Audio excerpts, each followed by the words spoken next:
Milí diváci, od dnešní misijní neděli vás zveme ke sledování mše svaté z ostravského kostela svatého Václava s věřícími ze Stěbořic.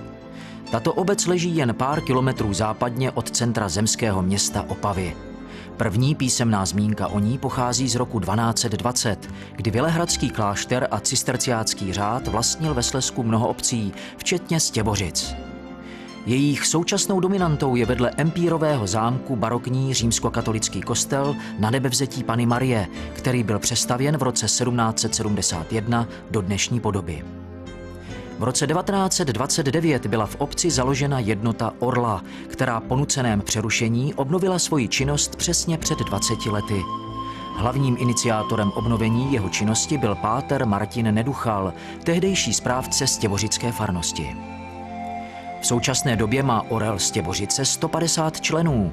Hlavní náplní této sportovní organizace, která je postavena na křesťanských základech, je využití volného času hlavně u dětí a mládeže. V průběhu 20 let jeho existence bylo vybudováno především nové hřiště s umělým povrchem, které nabízí příležitost pro vícero sportů. Do provozu bylo uvedeno za účasti dalších jednot Orla z celého Opavska při slavnostní bohoslužbě, které v červnu 2003 předsedal tehdejší stěbořický farář páter Martin David. Orelská jednota postupem času postavila novou budovu orlovny, ve které se nachází sál pro 50 lidí. V prvním podlaží posilovna a potřebné zázemí pro sportovní činnost. Posilovna je využívána všemi generacemi pod vedením vyškolených trenérů. Velmi oblíbeným sportem se u místních stal také spinning. Orel Stěbořice v roce 1990 obnovil tradici plesů. Začínají pravidelně slavnostní polonézou, kterou nacvičují mladí členové. Další akce, která se pravidelně koná pod hlavičkou Orla, je stavění máje. Měsíc červen patří naopak už tradiční zahradní slavnosti, kde je k vidění pestrý kulturní program. Představují se mažoretky i menší členové Orla. Neodmyslitelnou součástí života obce a farnosti Stěbořice je eucharistický průvod o slavnosti Božího těla. Od roku 1992 Orel pravidelně pořádá také letní tábory pro děti a mládež, které jsou pokaždé zaměřeny na nějaké téma. A nelze opomenout ani život v zimních měsících. Vedle mikulášské besídky v nové budově Orlovny z roku 2009 je to tříkrálová sbírka na pomoc nejpotřebnějším a především jedinečná inscenace představující biblické události spojené s narozením Ježíše Krista, živý Betlém. Ve Stěbořicích ožívá pravidelně od roku 1994 vždy 25. prosince odpoledne. Vystupují v něm nejen farníci, členové Orla, ale také kněží i starostové z blízkého okolí. Svatou rodinu představuje mladý manželský pár, kterému se v daném roce narodilo děťátko. Poděkováním za 20. výročí obnovy činnosti Orla je i dnešní bohoslužba, které předsedá otec Josef Motyka, současný farář ve Stěbořicích. Místní scholu vede Anežka Štukavcová, na varhany hraje Karel Kostera.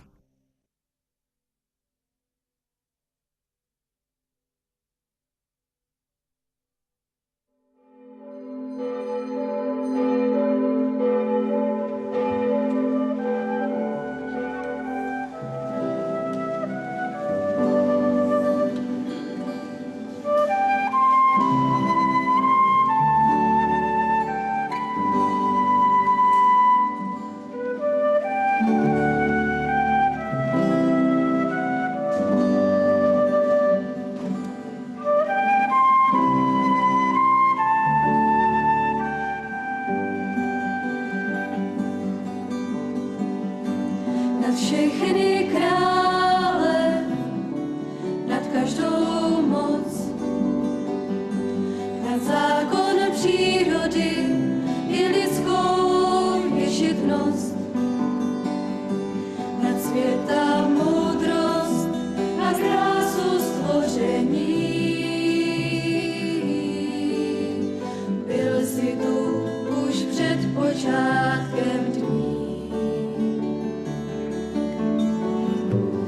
Každou říši, nad vládu všech,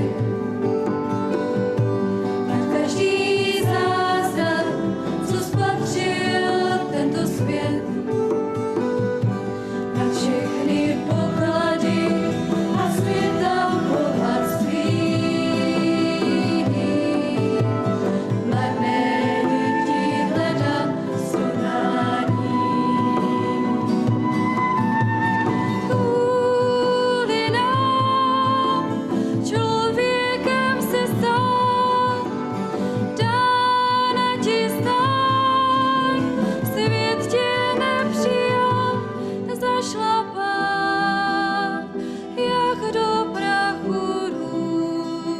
Bože, ty se neváhal.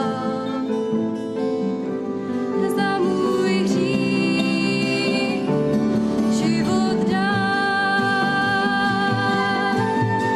Kvůli nám člověkem se stal, dára ti stále, svět tě nepřijal, zašlapán jak do prachu růže, ty se neváhal. Za můj hřích život dát.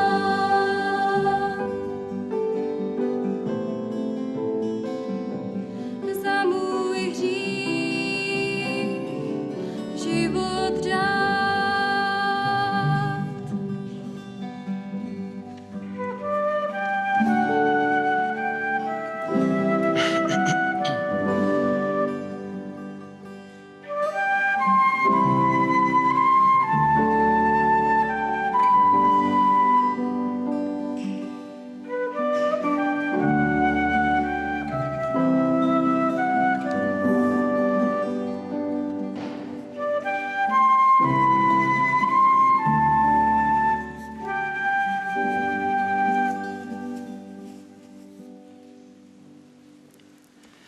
Ve jménu Otce i Syna i Ducha Svatého. Milost našeho Pána Ježíše Krista, láska Boží a společenství Svatého Ducha, ať je s vámi se všemi. Drazí diváci televize Noé, drahá farnosti, kdo si kdysi řekl, že jsem šťastný, že je slaven Pán, a to je radost celé církve, že se věnujeme Pánu Bohu, že ho máme rádi. A to nejenom zde v kostele v Ostravě u svatého Václava, ale také po celém světě, možná i tam někde v pralese, v Africe je slaven Pán. Naše radost je umocněná také tím, že dnes oslavujeme a máme radost z toho, že ve Stěbořicích 20 let zdárně a krásně funguje sdružení Orel.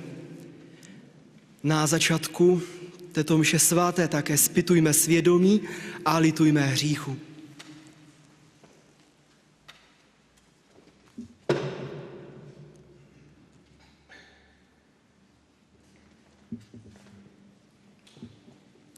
Vyznávám se všemohoucímu Bohu a vám všem, že často hřeším, myšlení, slovy i skutky. A co mám konat? Je to má vina, má veliká vina.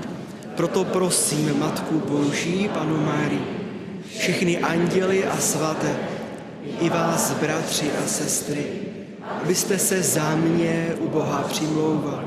Smiluj se nad námi, všemohoucí Bože, odpusť nám hříchy a doveď nás do života věčného.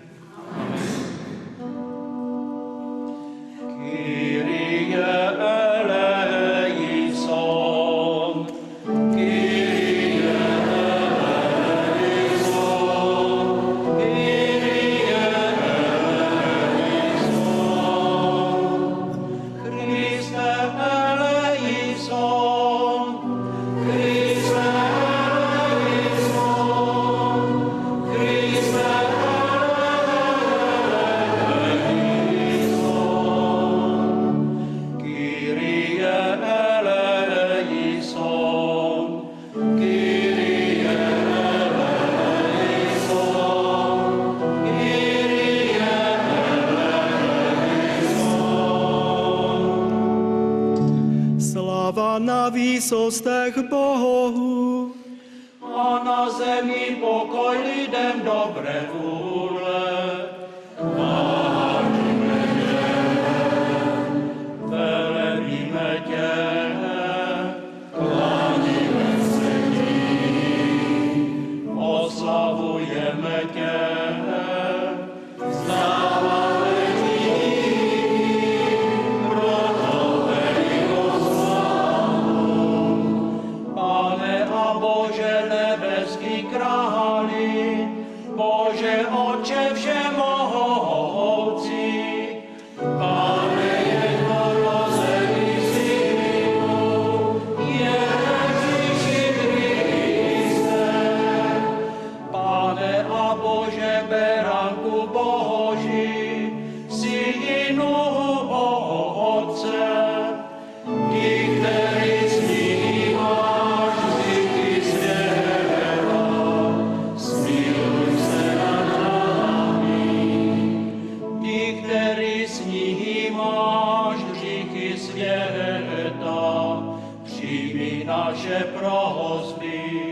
Ty, který sedíš po pravici Otce, smiluj se nad námi.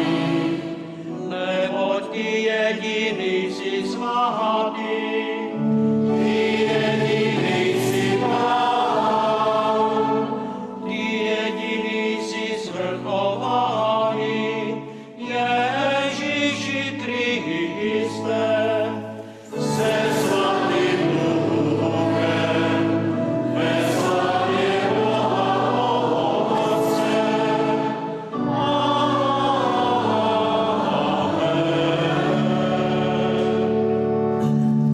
Modleme se. Všemohoucí věčný Bože, rozmnož naši víru, naději a lásku, ať z radosti plníme, co přikazuješ, aby se na nás splnilo, co slibuješ. Prosíme o to skrze Tvého Syna, Ježíše Krista, našeho Pána, neboť on s Tebou v jednotě Ducha Svatého žije a králuje po všechny věky věků.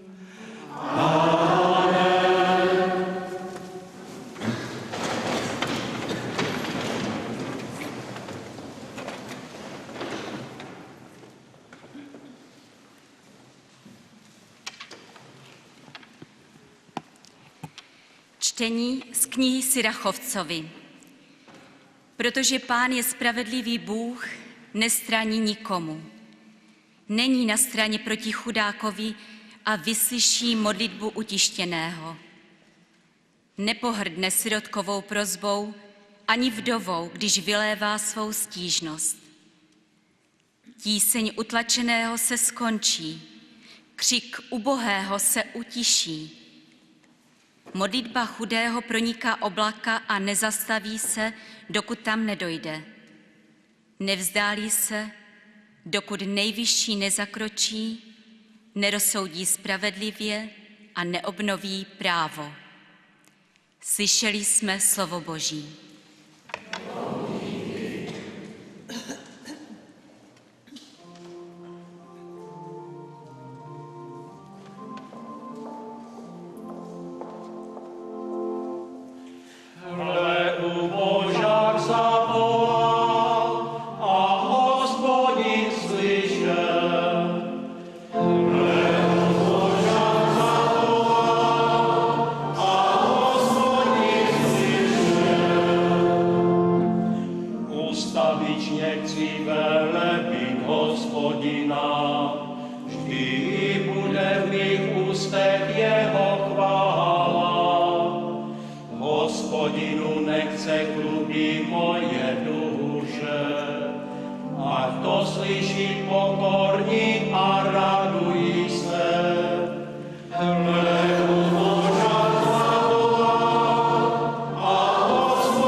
Hospodin Hospodin zachraňuje duše svých služebníků.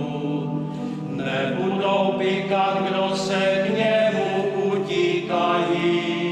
Hledu požár panoval a Hospodin slyšel.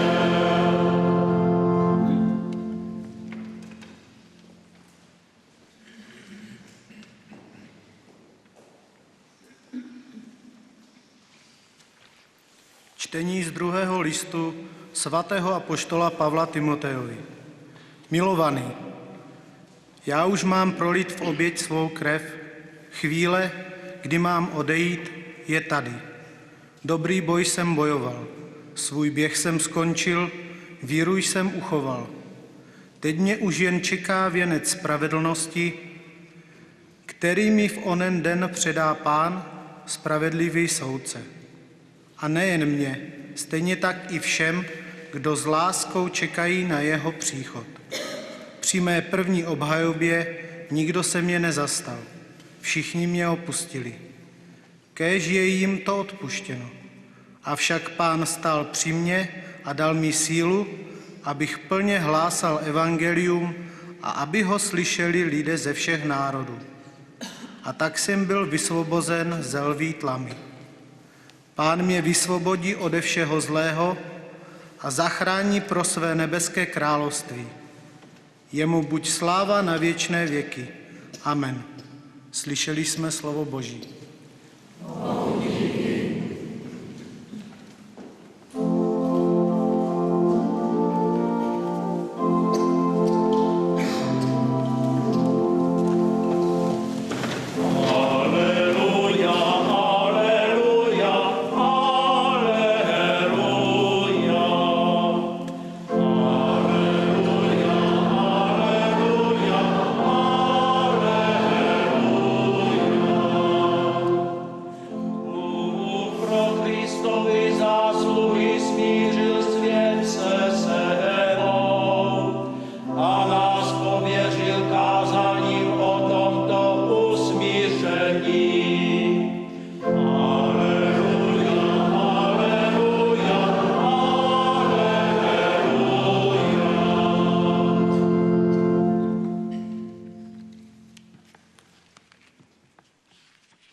Pán s vámi. Slova svatého evangelia podle Lukáše.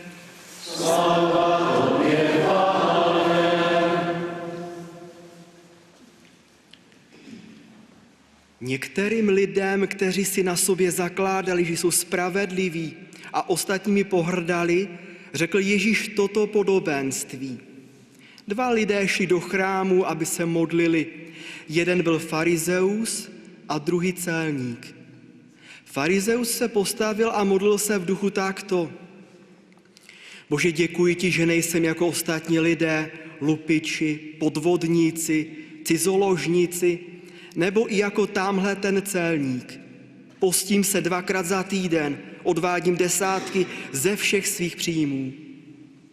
Celník však zůstal stát vzadu a neodvažoval se ani pozdvihnout oči k nebi, ale bil se v prsa a říkal, Bože, buď milostiv mně hříšnému. Říkám vám, celník se vrátil domů ospravedlněn, ne však farizeus. Neboť každý, kdo se povyšuje, bude ponížen a kdo se ponížuje, bude povýšen.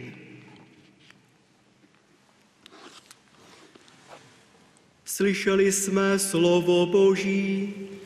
Chvála tobě, Kriste.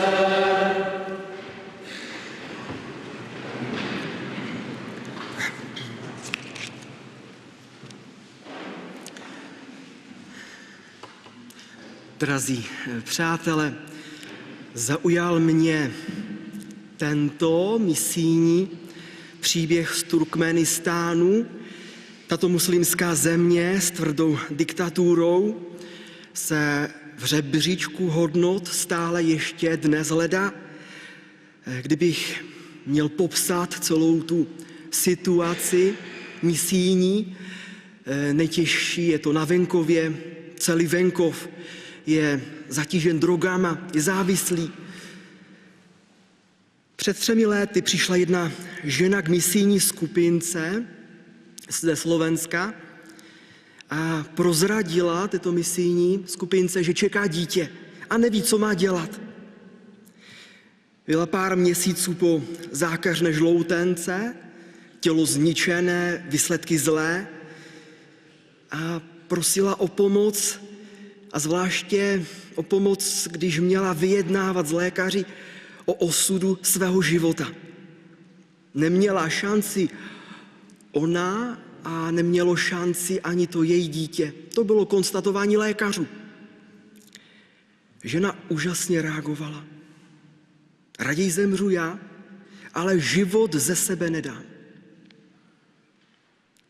Situace byla napjatá, nemocnice u ní nepřicházela vůbec v úvahu, tam by rozhodovali bez ní. A přišla nádherná reakce těch misionářů, vzali ji k sobě domů.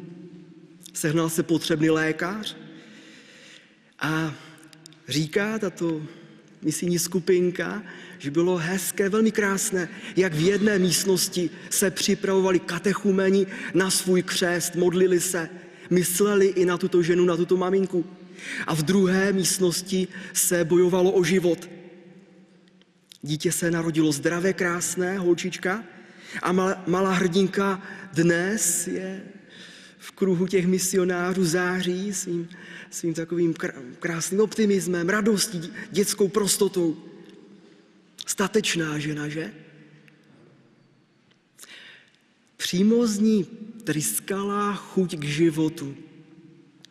A ono to tryskání, ta chuť k životu, ono to nemá platit jenom v tom našem fyzickém žití a přebývání zde na zemi. Ducha života potřebujeme a v různých dávkách, v různých platformách našeho bývání zde na zemi. Už jenom vzpomeňme na obyčejný den, kdy mnohokrát potřebujeme povzbuzení a sami povzbuzení dáváme. A nebo se potřebujeme něco zařídit, někde jet, nebo v něčem se potřebujeme doškolit a potřebujeme se odhodlat, proto v něčem chceme uspět. A nebo řešíme jakési obtížné vztahy, těžkosti. Ale ono to je správně, to patří do lidského života.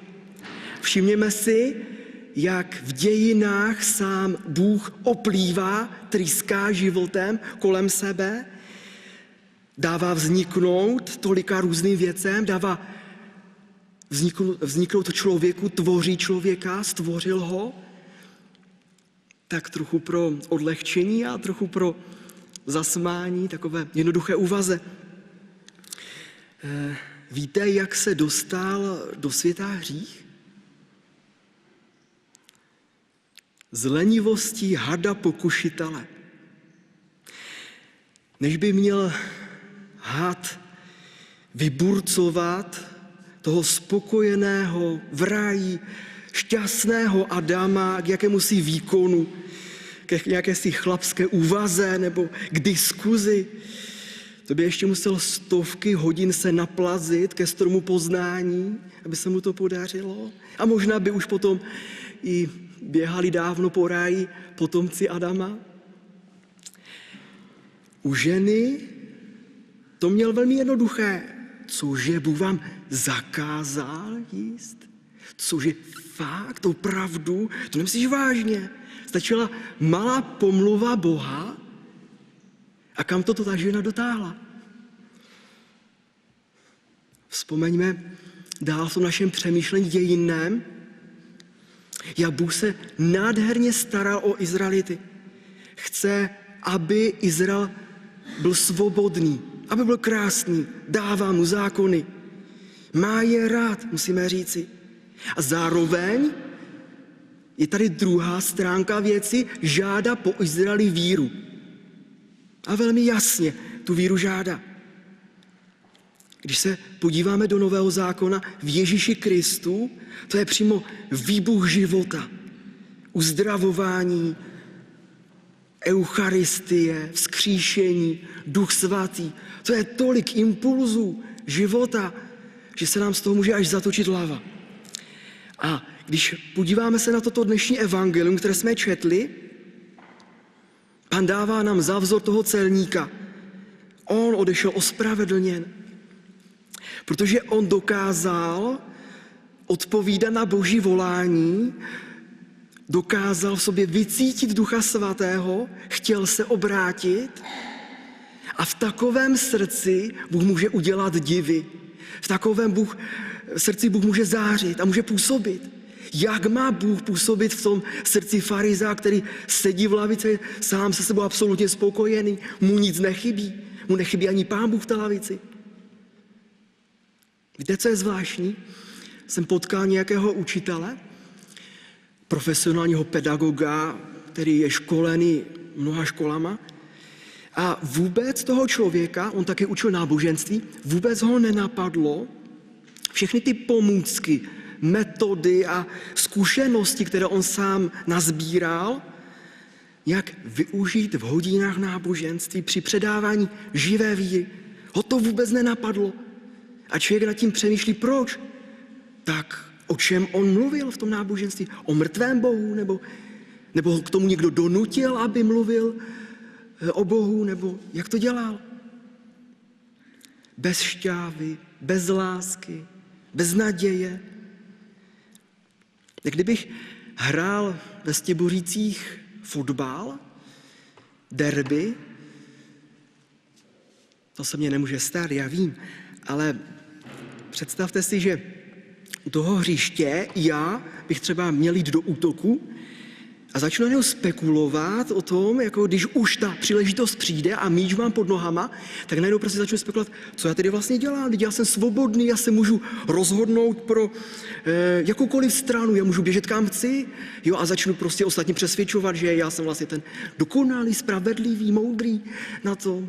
To není fér hra, to není, tak to nemá být, my to víme. A jak kdyby nám trochu vzali radost z hlásání evangelia.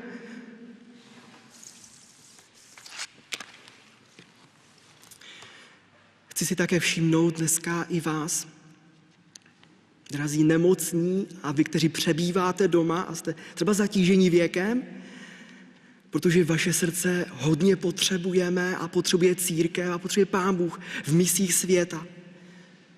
Vy se opravdu modlíte, vaše srdce bije, modlitba vaše funguje a je účinná po celém světě. Domácí misie, díky za to Pánu Bohu. Samozřejmě, když přemýšlíme o tryskajícím životě víry z našeho srdce, musíme ještě dodat, Bůh je ohromná studnice pokoje. Ať je náš stav, ať je naše srdce utvářeno také důvěru v Pana Boha, že se o nás postará. A teprve teď můžeme říct ten krásný misijní příklad a misijní slovo, misijní větu biblickou, kterou Pán Ježíš kladl svým učedníkům na ramena, na jejich srdce, velmi vážně jim to říkal. Jděte do celého světa a hlásejte evangelium.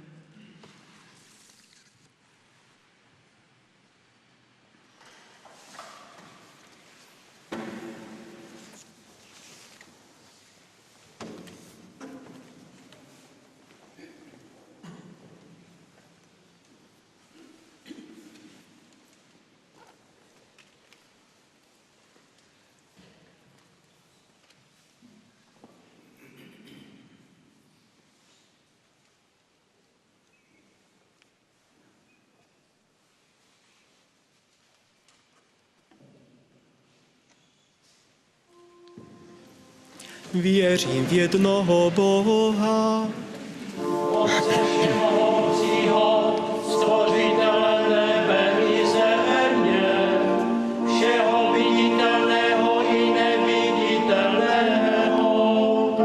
Věřím v jednoho Pána Ježíše Krista, jednorozeného Syna Božího, který se zrodil z Otce přede všemi věky.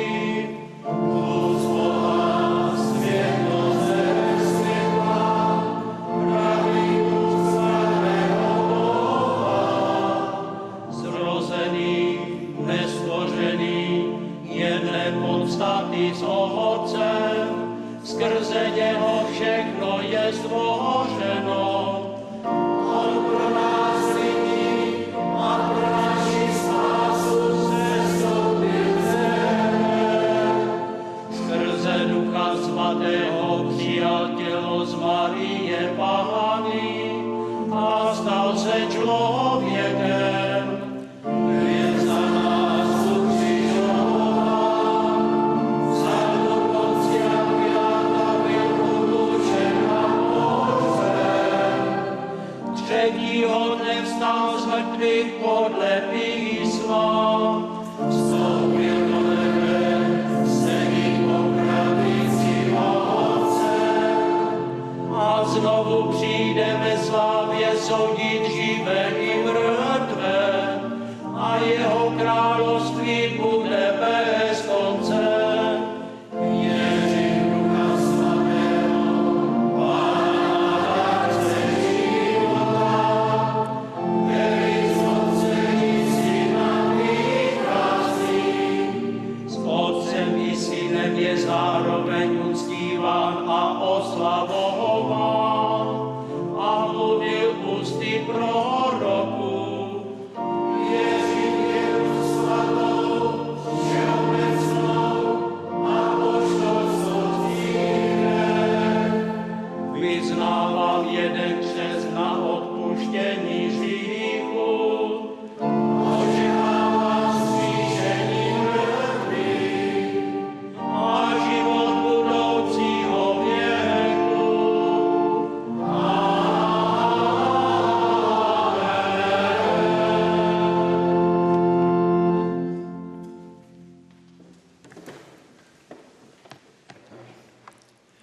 Přinášíme obětní dary, které jsou znamením naší víry v Ježíše Krista a našeho příslušenství k jeho církvi.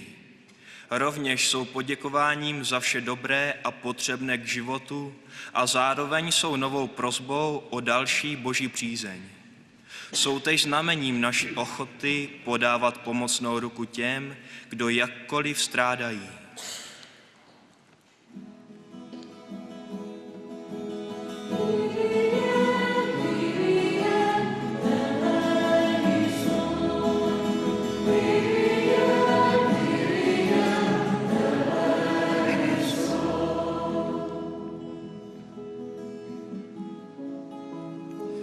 Přinášíme ti, Bože, tento globus, léky a mísu koláčů. Pán Ježíš poslal své učedníky do celého světa. Kéž dokážeme všem lidem přinášet moudrost slova i srdce, bojovat s nemocemi těla i duše a dát obživu těm, kdo nemají ani prostředky, ani sílu.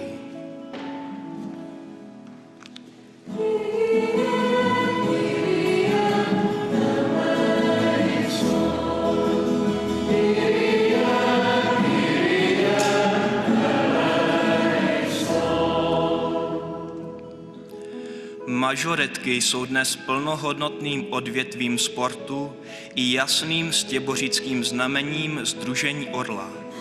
Jejich technika pochodu a držení těla prozrazuje hodiny dřiny a nácviku. Prosíme tě, Bože, za všechny učitele, katechety a pastorační pomocníky, ať jejich práce je ovocná a přináší všem dětem hlubší víru a radost ze života.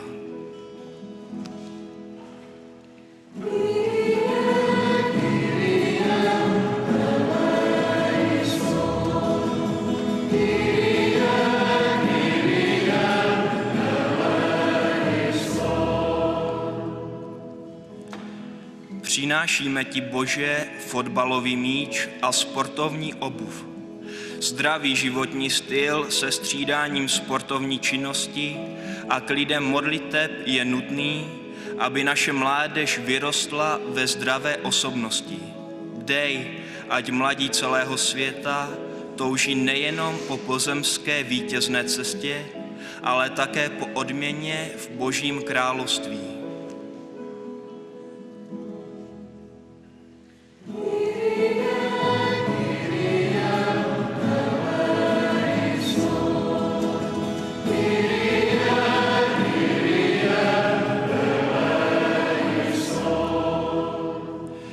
Přinášíme ti, Bože, malý domeček, maketu z Těbořické orlovny jako znamení domova. Kéž naše děti, mládež i dospělí mají místo pro setkání ve společenství při hrách, sportu a oslavách a všichni ať najdeme svůj domov ve tvém srdci.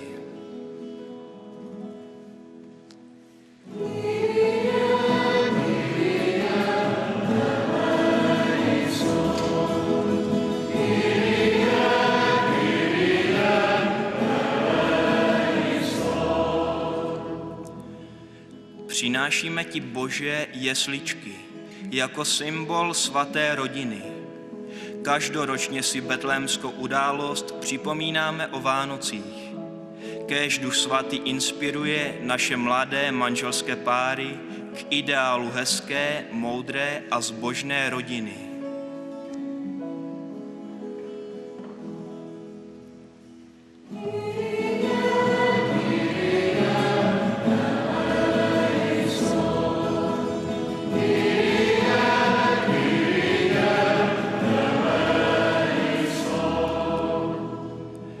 Přinášíme ti, Bože, kuželky jako symbol setkání.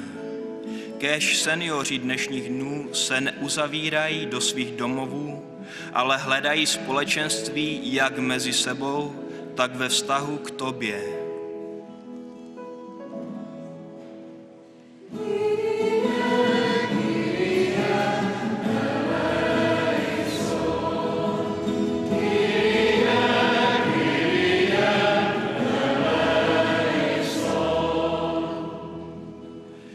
Přinášíme ti, Bože, chléb a víno, dary, které budou proměněny v Kristovo tělo a krev.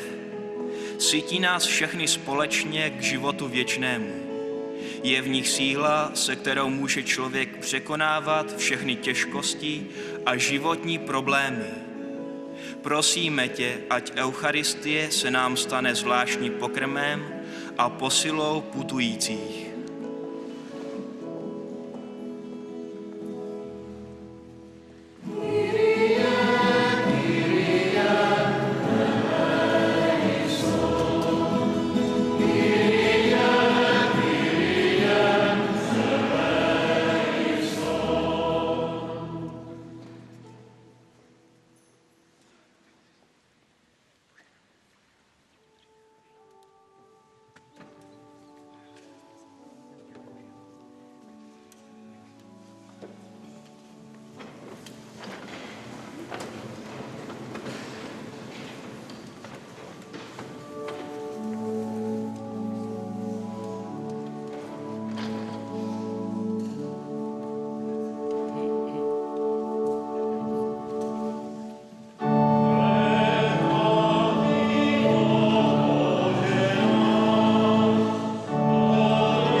Modleme se, aby Bůh přijal oběť své církve.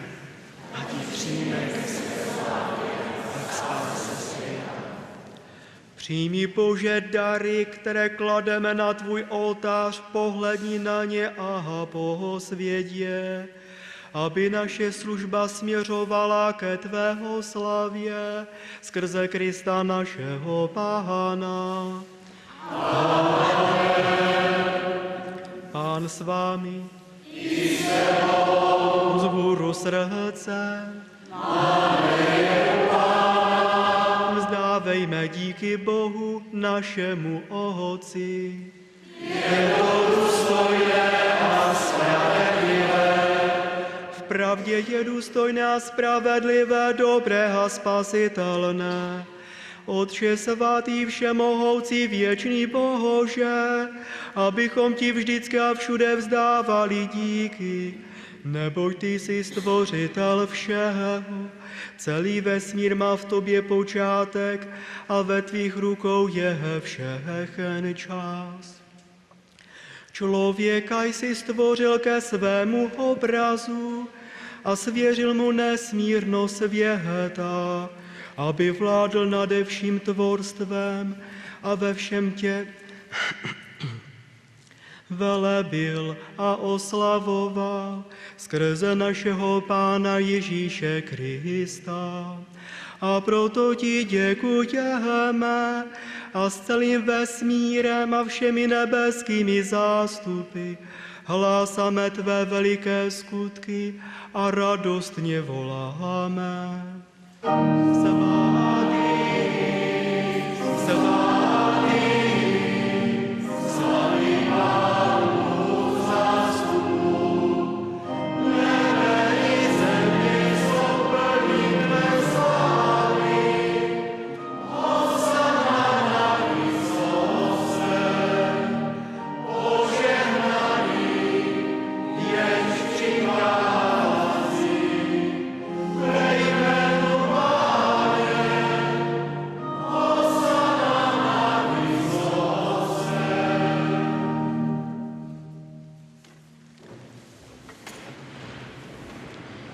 Vpravdě jsi svatý Bože a právem tě chválí všechno, co jsi stvořil.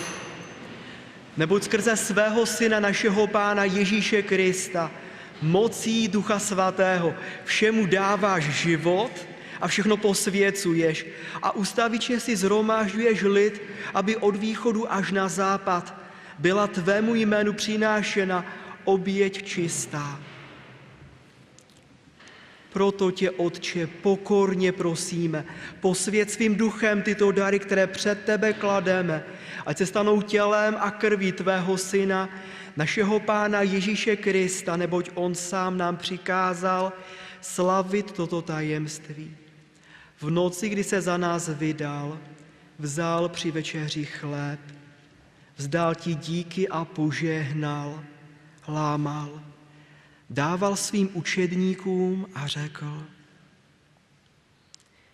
vezměte a jeste z toho všichni.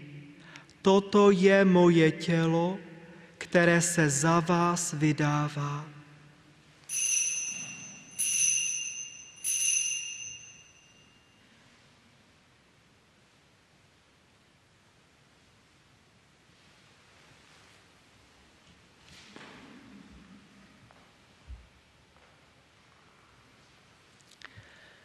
Po večeři vzal také kalich, vzdal ti díky a požehnal. Dal svým učedníkům a řekl: vezměte a pijte z něho všichni. Toto je kalich mé krve, která se prolévá za vás a za všechny na odpuštění hříchů. Toto je smlouva nová a věčná. To konejte na mou památku.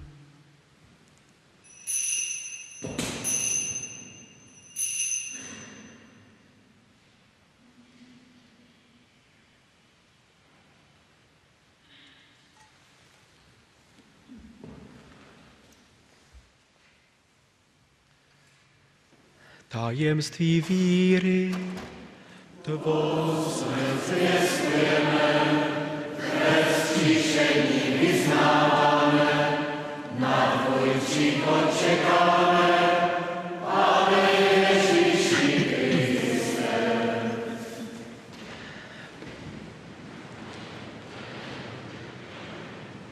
to na památku spasitelné smrti tvého syna, jeho vzkříšení a na nebe vstoupení. A v očekávání jeho slavného příchodu přinášíme ti, Bože, toto díku vzdání, tuto oběť živou a svatou. Zhlédni na oběť své církve, vždyť je to oběť tvého syna a jeho obětí jsme byli s tebou usmířeni. A nás všechny, kdo přijímáme jeho tělo a krev, naplň ho svatým duchem, ať jsme jedno tělo a jedna duše v Kristu našem Pánu. Skrze něho, ať se před tebou stáváme oběti úplnou a ustavičnou, abychom dostali dědictví s tvými vyvolenými, s nejsvětější Pannou a Bohorodičkou Marií, s tvými apoštoly a slavnými mučedníky, se svatým Václavem, se svatou Hedvikou a se všemi svatými našimi zastánci a stálými pomocníky. Pro tuto oběť našeho smíření dej, Bože, celému světu mír a spásu. Pamatuj na svou církev putující po této zemi, upevní ve víře a v lásce. Pamatuj na svého služebníka, našeho papeže Benedikta, našeho biskupa Františka Václava, biskupský sbor, kněžstvo a všechen vykoupený lid. Slyš naše prosby, dobrotivý Otče, a stůj při nás, vždy stojíme před tebou podle tvé vůle. Smiluj se nad svými rostnými syny, abychom všichni byli jedno v tobě.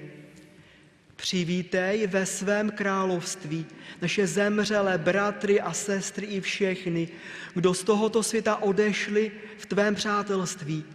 Splň naši naději, že s nimi budeme v tobě věčně žít a vidět tvou slávu. Skrze našeho Pána Ježíše Krista, neboť skrze něho dáváš světu všechno dobré.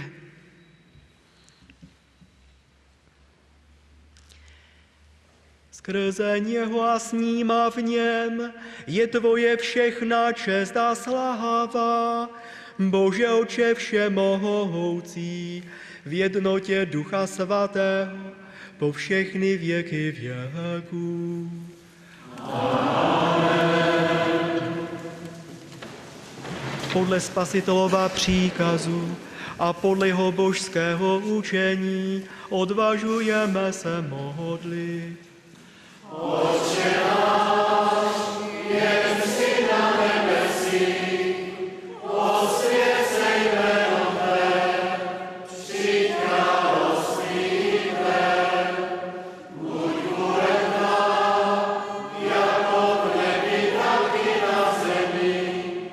Chléb náš bezdejší dej nám dnes a odpusť nám naše viny, jako i my odpouštíme našim viníkům. A neuveď nás do pokušení, ale zbav nás od zlého. Vysvoboď nás ode všeho zlého, Bože, a dej našim dnům svůj mír. Smiluj se nad námi a pomoz nám, ať se nikdy nedostaneme do područí hříchu, ať žijeme v bezpečí před každým zmatkem a s nadějí očekáváme požehnaný příchod našeho Spasitele Ježíše Krista. Neboť tvé je království i moc i sláva věky. Pane Ježíši Kriste, ty jsi řekl svým apoštolům, odkazuji vám pokoj, svůj pokoj vám dávám. Nehleď tedy na naše hříchy, ale na víru své církve a podle své vůle naplňuj pokojem a veď k jednotě, neboť ty žiješ a králuješ na věky věků. Amen. Pokoj Páně, ať zůstává vždycky s vámi. Pozdravte se navzájem pozdravením pokoje.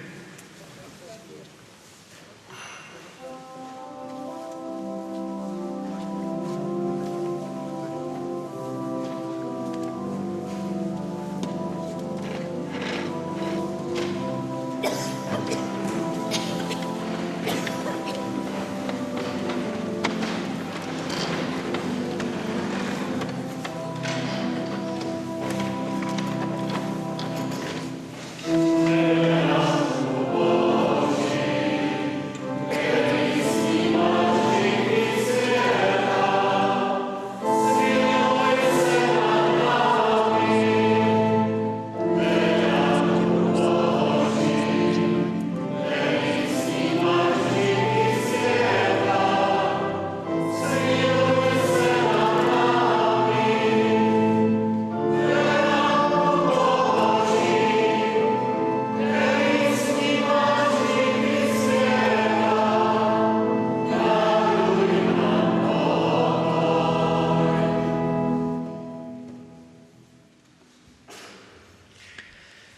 Hle, beránek Boží, ten, který na sebe vzal hříchy světa. Blahoslavení, to jsou pozváni k večeři beránkově. Pane, nezasloužím si, abys ke mně přišel, ale řekni jen slovo a má duše bude uzdravena.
Nyní se připojíme k těm, kteří přijímají Pána v Eucharistii duchovním přijímáním. Pane Ježíši Kriste, věřím, že jsi pravdivě a skutečně v nejsvětější svátosti přítomen jako Bůh a člověk. Věřím, že mě miluješ. Také já chci tebe dokonale milovat, ale co mohu, Pane, bez tebe? Ty jsi, Bože, má síla. Toužím po tobě. I když tě právě nyní nepřijímám v oltářní svátosti, prosím, přijď ke mně duchovně a učiň si u mě příbytek. Pane, zůstaň se mnou a nedopusť, abych se od tebe odloučila.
Modleme se.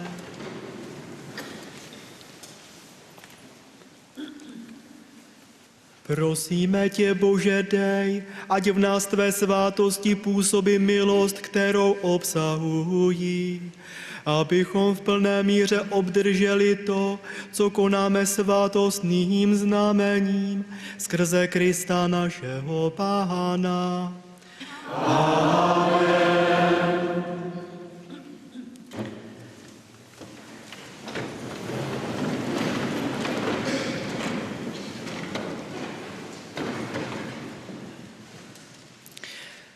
Pár věcí, pár oznámení, drazí přátelé.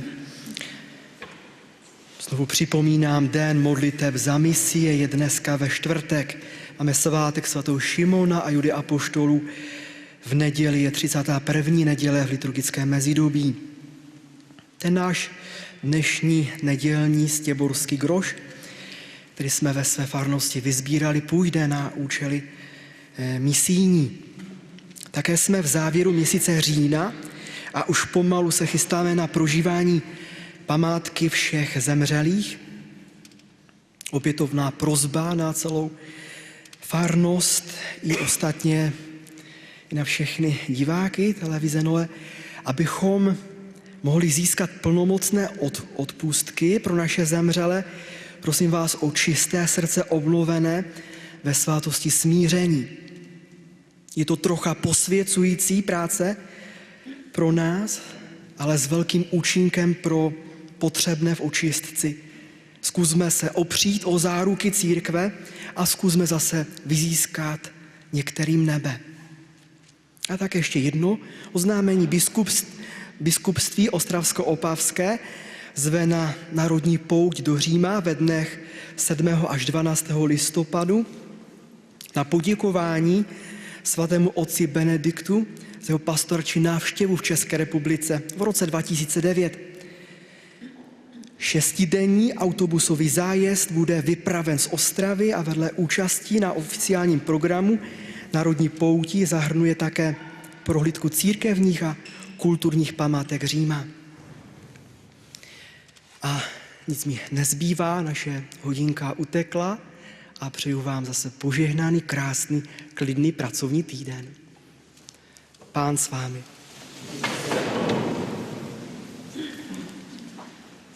Požehnej vás všemohoucí Bůh Otec, i Syn, i Duch Svatý. Amen. Jděte ve jménu Páně. Bohu díky.